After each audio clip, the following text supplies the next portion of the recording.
Oh dear, what the heavens, hang on. I don't... Good morning, everybody. Welcome to day 28 of the Democrat shutdown. We're almost a month into this, and we wanted to highlight a couple of things and a few members this morning. There are some very important developments. But before we get to all that, one of the things that we wanted to note is that really it's painfully obvious to everyone the true motivation of the Democrats' historic obstruction has now become very clear for everyone. I want to use a little simple, Lily, if you show me this real quick. Just real quick, simple facts, because these things get obscured too much. But there are simple facts about the Democrat shutdown that everybody needs to recognize. Here's 4 of them. First of all, we have to have Democrats to reopen the government. You know that in the Senate it requires 60 votes to break an impasse. Wait, hang it on, Lily, hold it real here. Keep it close to the podium. I want everybody to see this, okay? We're gonna make it simple. I had my 15-year-old son and some of his friends were together over the weekend, and they wanted me to explain it to them as simply as possible. This is the little formulation, okay? Hey, fellas, remember from civics, you gotta have 60 votes in the Senate. We only have 53 Republicans, so we must have Democrats to do it. The Democrats are out trying to claim that this is all on Republicans because we control the government. We don't control the Senate without 60 votes, so you have to have them. Now they've voted 13 times, those Senate Democrats, counting the House and the Senate together, they voted 13 times to keep the government closed. And what they're demanding as a ransom to reopen the government are some really crazy things. They want to restore $200 billion in health benefits paid for by U.S. taxpayers to illegal aliens and non-citizens. We can't do that. They want billions of dollars in wasteful programs to be returned to foreign countries for things that none of you would agree with. We are not going to do that. They want $500 million to go back to left-leaning news organizations, paid for by taxpayers. We can't do that. And then they want to cut $50 billion from the Rural Hospital Fund that Republicans got signed into law July 4th to prop up health care in red states and rural areas around the country. It's too important, but they want to take that away. They know that we can't do it. And now that they've begun to admit what this is all about, thanks, Lee, put on the thing there. They're admitting what they're up to. Chuck Schumer said every day of the shutdown gets better for us, meaning the Democrat Party. And you know, we had the second-ranked Democrat in the House, the minority whip, who just said a few days ago, the end of last week, that we know that this is causing great pain for the American people, but we have to use this leverage. We don't have many times where we have leverage like this. And so they've shown you what the real motivation is. But ultimately, why are they doing all that? Let me summarize this really quickly, as simply as I can, for the civic students back home. Republicans are not demanding anything, literally nothing.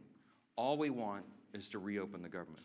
The Democrats are demanding all those things I just showed you on the chart, plus a lot more. When I say they want to send money to foreign countries, this is some of the things that they would propose that we spend money on again. They're demanding, this is a ransom to reopen the government. Things like $4 million for global LGBTQI+ awareness campaigns around the world. $4 million for the LGBTQI+ democracy grants in the Balkans.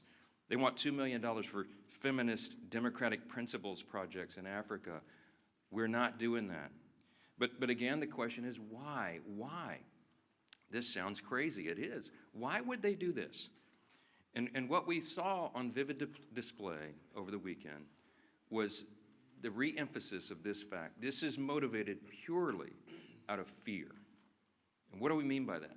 You saw the Democratic leader in the House, Hakeem Jeffries, endorse Zohran Mamdani for mayor of New York City on Friday. It was an illustration of what we're facing here.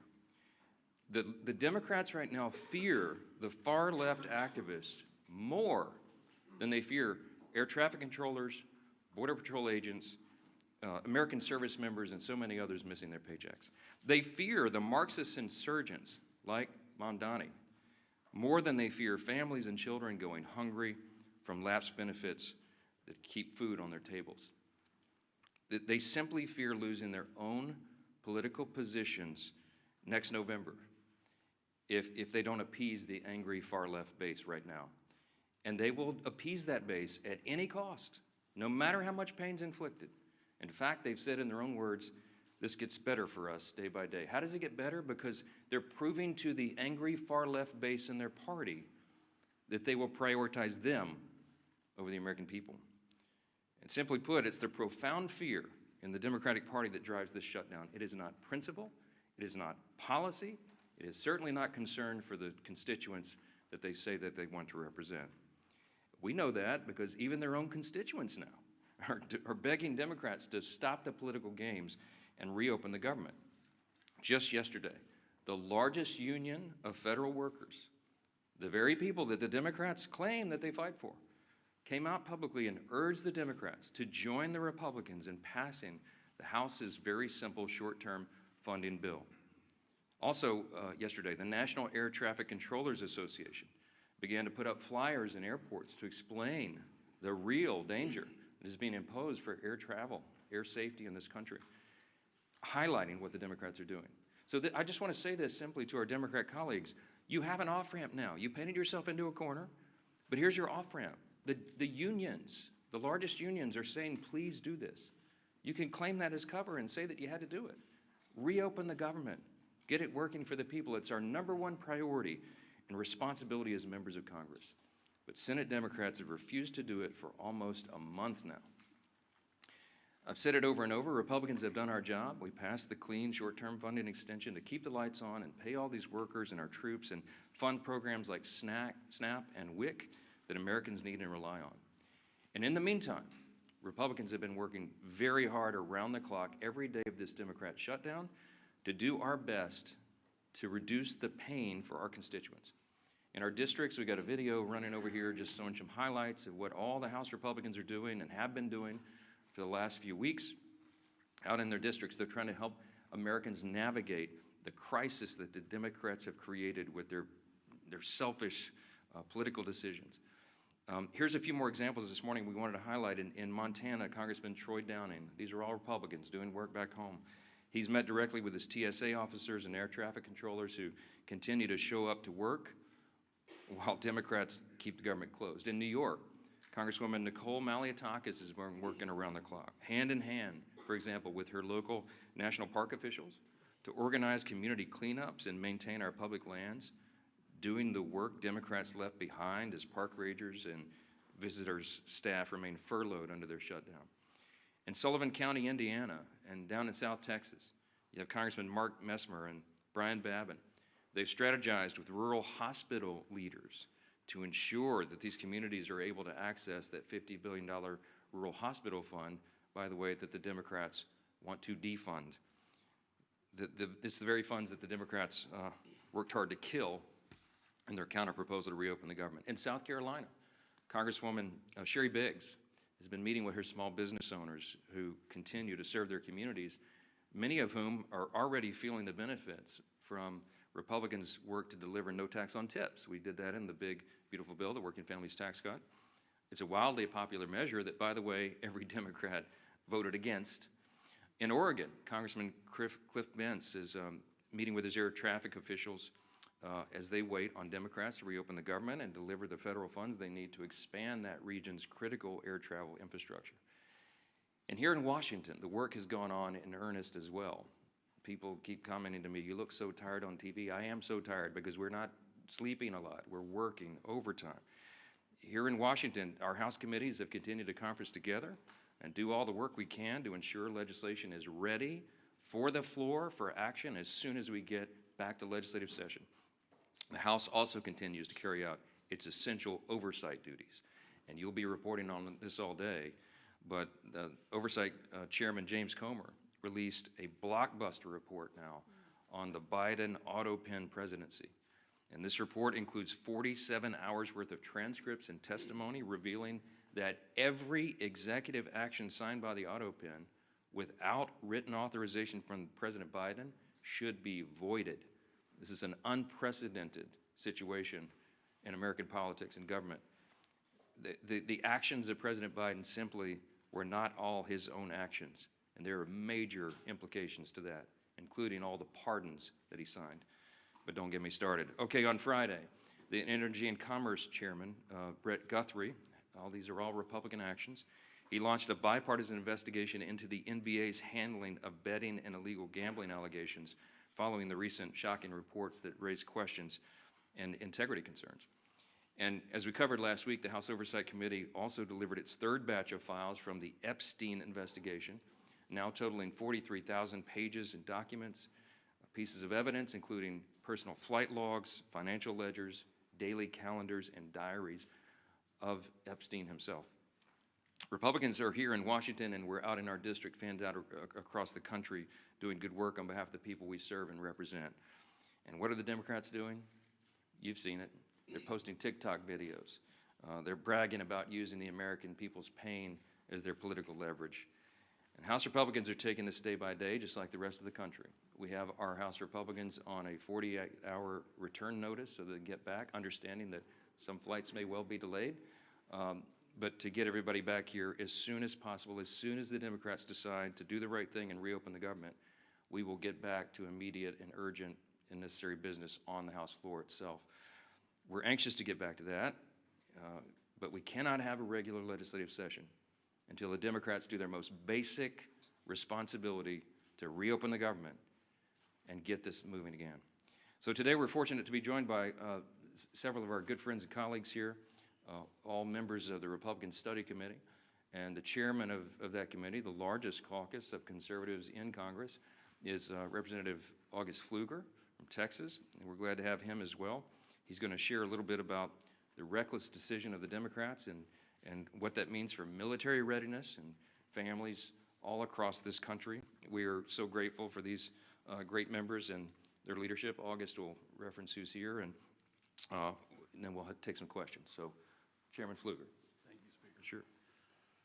Speaker, you're doing a great job, and I think we all know that today's Democrat Party is not the party of JFK, who once famously said, "Ask not what your country can do for you, but what you can do for your country." Instead, today, Democrats under Schumer and Clark and Mandami are saying, "Ask not what you can do for your country, but who you can leverage for your radical agenda." Ask not what you can do for your country, but who you can leverage for your radical agenda. I'm August Pfluger. I'm chairman of the Republican Study Committee. We have some great members, including Burgess Owens, Stephanie Bice, Harriet Hageman, and Craig Goldman, who are with me. And, you know, it's really sad to think about what Catherine Clark said last week. She said, of course, there will be families that are going to suffer, but this is one of the few leverage times we have. My colleagues stand for families. The Republican Party stands for families because we believe, no, we know that our greatest asset in this country is the American family, that our country rests on the shoulders of families, that the Republican Party will always advocate for families, that we will look up for families, that we will legislate to prosper families. And instead, the family is only a point of leverage for our Democrat colleagues. How sad is that? You know, I'm thinking about military families right now. I'm thinking about that soldier who is deployed around the globe to keep our country safe, to push back against a threat. And I'm thinking about that phone call that soldier probably received this year, this month, in the last couple of days, asking whether or not they're going to get a paycheck, talking about the new baby at home, trying to figure out if they're going to be able to pay their rent or even buy some groceries or put gas in the car. I was there. I'm a veteran. I've been serving on active duty when shutdowns happened. This is a very stressful time for military families.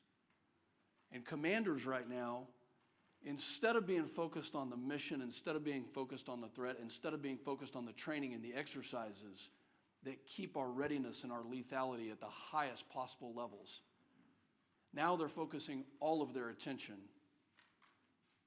on making sure that their families of their subordinates, their soldiers and their airmen, their Marines, their sailors, are taken care of, that they actually have the resources. And we have members of the Republican Party who are in our communities right now convening groups of community leaders and banks, food banks, and other resources. Because Schumer has chosen not to pay them, now communities are having to take up with 0% interest bridge loans. Now communities are having to defer those mortgage payments and those car payments. So where the Democrat Party is failing, our communities are succeeding because they know that the right thing to do is to fund and help in this time of need. You know, the enemy has not shut down. Our enemies around the world want us to be divided.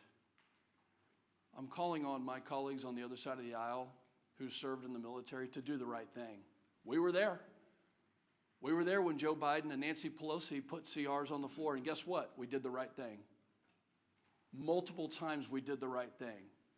Where are my Democrat colleagues who served in uniform to stand up and rise above petty politics, to do the right thing? Have you not gone home to your districts to hear from your military communities, from your federal workers? Have you not listened to your local communities telling you to stop the nonsense? No. You know what? They're not there. They're in New York City campaigning for Mondami. Maybe they've orchestrated this so that they had the time to go campaign for an outright socialist. Maybe this was orchestrated so they could go do that. No, this isn't the party of JFK anymore. This is the party of Schumer and Mondami, the party that bows to the radical left. I hope that everybody can see the split screen of what's happening in this country. The speaker has so eloquently talked about the fact that Republicans are doing our job to take care of families, that over 13 times the Senate Republicans have voted to fund our military, to fund TSA, to make sure our Border Patrol can get paid and all federal workers can get paid, and Democrats continue to obstruct.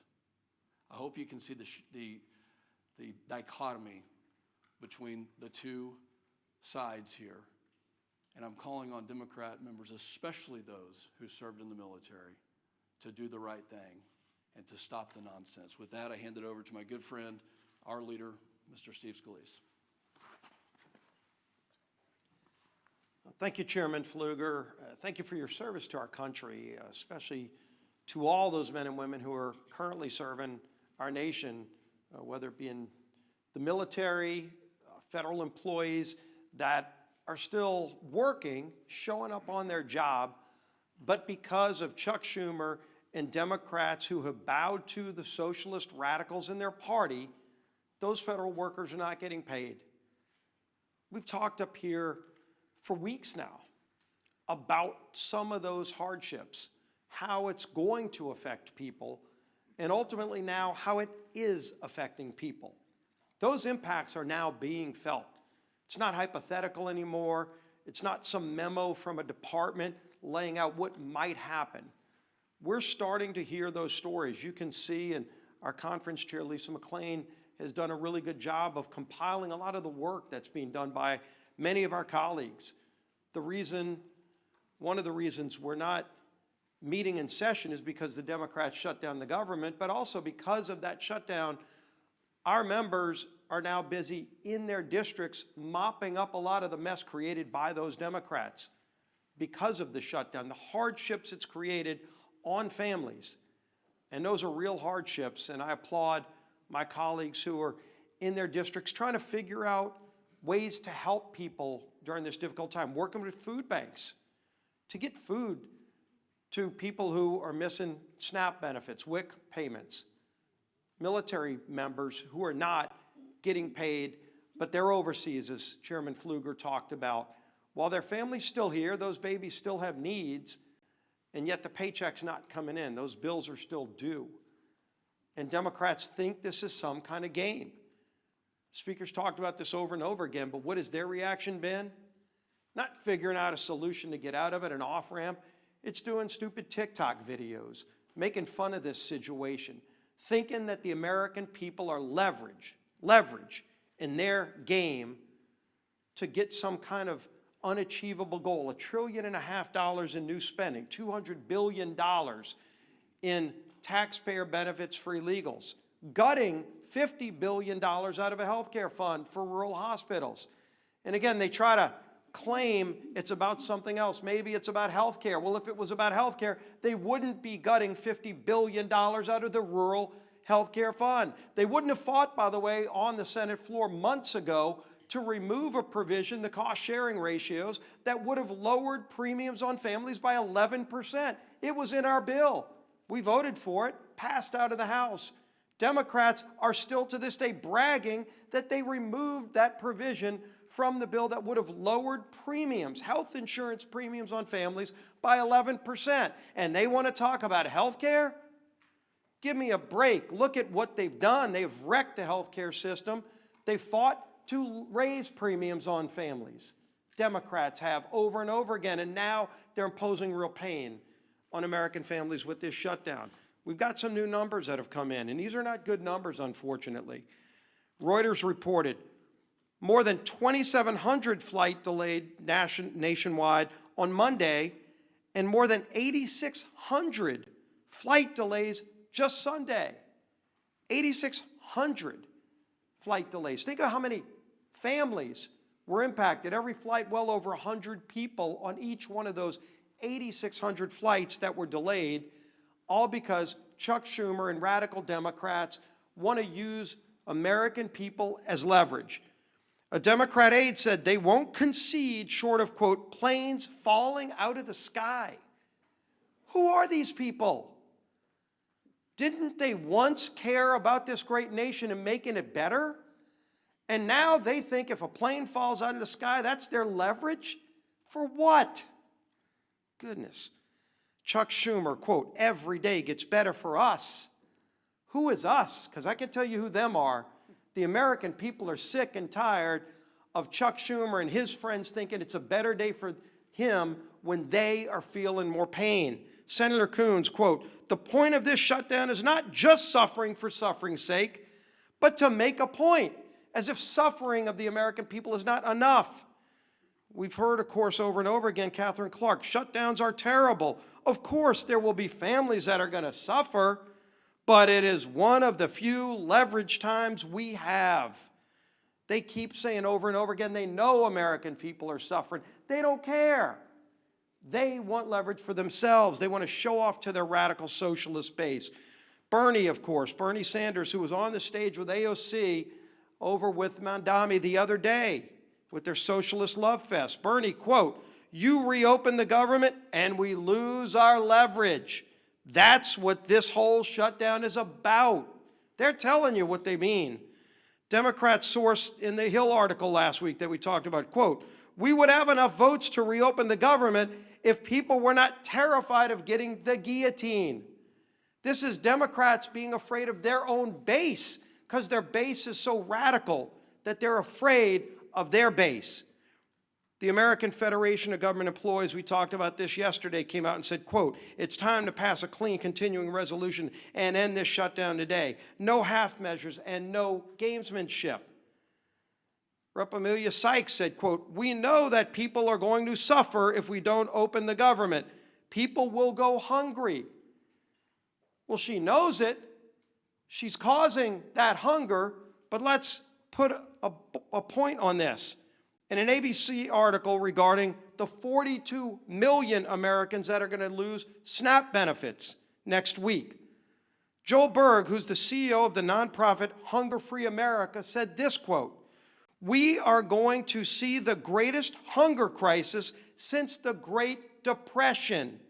And that's not hyperbole, that's just true. The greatest hunger crisis since the Great Depression, when 42 million people lose their SNAP benefits this weekend. What are these Democrats waiting for?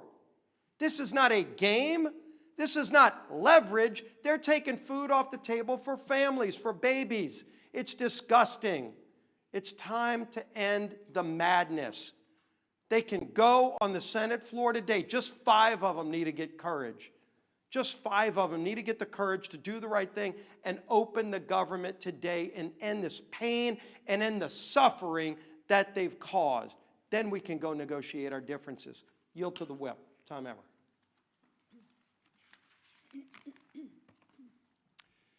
As has been mentioned, yesterday the largest federal workers union in the country, they represent 820,000 federal workers, released a statement calling on Democrats to stop playing political games, pass our clean CR, and reopen the government. What was Chuck Schumer's response? Silence. Crickets. He declined to comment. Meanwhile, millions of federal workers are reevaluating how to make ends meet. Air traffic controllers missed their first full paycheck today. Some are turning to food banks, as we've discussed, in order to feed their families. Here is what one Democrat and retired federal worker had to say about the current state of play. Quote, "The Democrats are the ones that actually, in the Senate side, shut down the government. So they have to get together and stop holding Americans hostage. We're about to have people without food, and that's ridiculous. It's not worth it." Remember, that's coming from a Democrat and retired federal worker. Since Chuck Schumer and company won't listen to us, maybe they'll start listening to members of their own party. Enough is enough. You're playing politics with people's lives, and as Leader Scalise and the Speaker have reminded us, for what? So that you can appease the radical pro-terrorist wing of your party, so that you can fundraise off of picking a fight with President Trump. It's not worth it. In fact, it's despicable and downright wrong. There's a nonpartisan government funding bill waiting in the Senate to be sent to President Trump's desk immediately. It will come to the floor for a vote for the 13th time this morning. Put an end to the madness. Do the right and reasonable thing that you did back in March, by the way, and vote yes on our clean CR. Instead of complaining about a new White House ballroom, how about you try doing your actual job and reopen the government for the people you were elected to serve? Our conference chair. Thank you and good morning, everyone. And I first want to extend a thank you to the RSC chair and the members of the RSC who are here today. And thank you for all the work that you've been doing in the district. I know we appreciate it, and more importantly, I know your constituents appreciate it. I know I've been standing at this podium with Speaker Johnson and House leadership for weeks now. And every time we have said the same thing. Republicans voted to keep the government open. Democrats voted to shut it down. Period. It is that simple. This week, more than any other week, the consequences become impossible to ignore. As of yesterday, more than 10,000 flights have been delayed because of staffing shortages. By the end of this week, nearly 2 million paychecks will be missed by Americans. And by Saturday, 42 million Americans will lose their SNAP benefits. Let that sink in. 42 million Americans will lose their SNAP benefits this Saturday because Democrats want to use them as leverage. This is real pain, real fear, and real consequences. And Democrats are using that as political leverage. And leverage for what? Ask them this. Leverage for what? To force through illegal benefits for illegal immigrants to the tune of $1.5 trillion? They'd rather do that and put 42 million Americans at risk of losing their SNAP benefits. That's what they're choosing. That's what they're choosing. Let that sink in for a minute. This isn't leadership. This is cruel and disgusting, and it's cruelty disguised as politics. Even the president of the largest federal workers union, and I don't know if you noticed that, but he doesn't exactly always cheer for Republicans, but this gentleman is actually begging the Democrats to do the right thing and end the shutdown. While Democrats posture in front of the cameras, Republicans are actually out in their districts working. Just take a look at the video that we've been playing all morning, right? Don't let the facts get in the way of the good story. Republicans, like the colleagues you see behind me, have been in their district working for the American people who are suffering from this Democratic Schumer-led shutdown. You will see Republicans volunteering at food banks, Republicans supporting rural hospitals, Republicans cleaning up national parks, and Republicans helping people in real ways. Republicans believe in solutions, not stunts.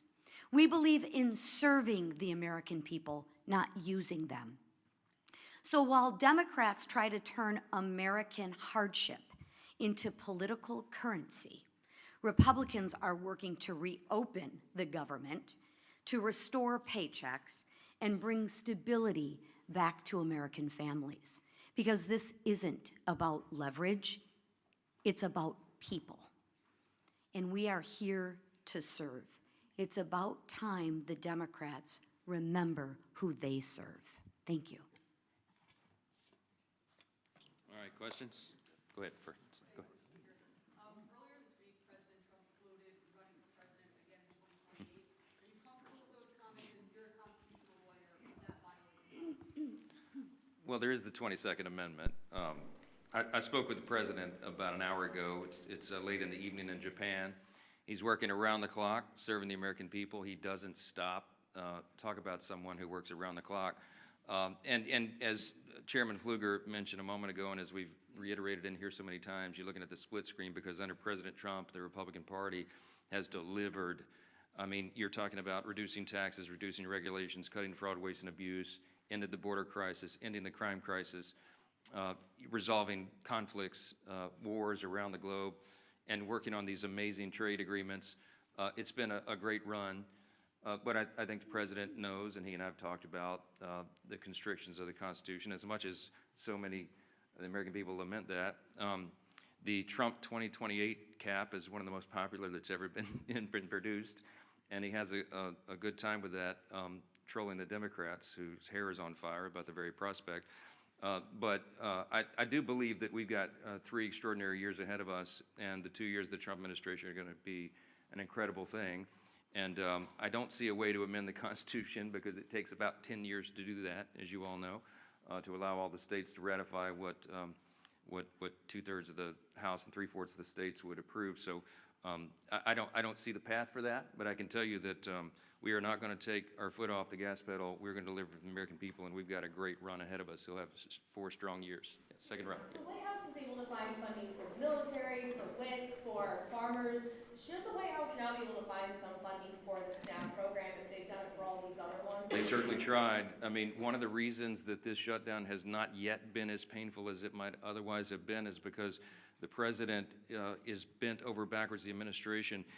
Think of it this way. The White House, the executive branch in a shutdown, has a large control panel full of dials.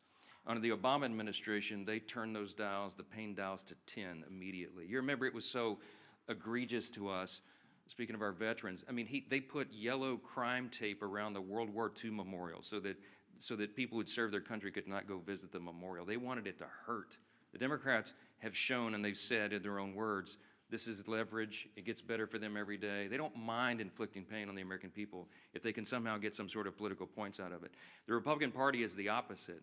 And President Trump has proven that. Every day of this shutdown, he has tried to move funds around to find unobligated funds to cover the bases, to get the troops paid in the middle of October, and to make sure that WIC funding is not resolved. You know how he's getting women, infants, and children funding done? They did some very creative legal research I've quite admired. They found a statute in the 1930s that they could use to say that some of the tariff revenue could be used to cover nutrition because so much of that was transported over the border. So they've done some creative, amazing things to mitigate, to lessen the pain as much as possible. We've been out all over the country, all these Republicans. I mean, Craig Goldman flew in here to do this press conference with us, but he's been in Texas serving his constituents. Stephanie Bice been in Oklahoma. Harriet Hageman's been out west. You got Burgess Owens out Utah. They've been serving their constituents, and August Pfluger, but they came in to help us articulate what's going on. All that effort has mitigated the pain, but we're running out of the resources. We want to fund SNAP, but they did the legal research, and they could not find a 1930s era statute to bootstrap that one. The contingency fund was approved by Congress. And when the Democrats voted against the CR, they voted against the ability of us to use that money. And so 42 million people are going to suffer because they're playing political games. There's nothing, the White House has run out of it. They have all the pain dials turned back to just a 0 or a 1 as best they can. But when you're out of resources, they go all the way up. And it's out of their hands, it's out of our hands, and that's why we're so frustrated. You don't see the happy warrior Steve Scalise pound the podium very often. But we're angry about this. We're frustrated. We should be. because it's wrong for the people, and all of you should be angry about it as well. And I know many of you are. Yeah, Ray.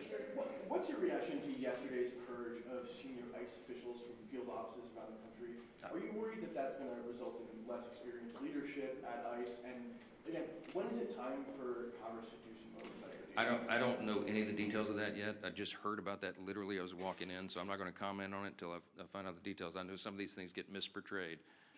Yeah, back row. Yeah.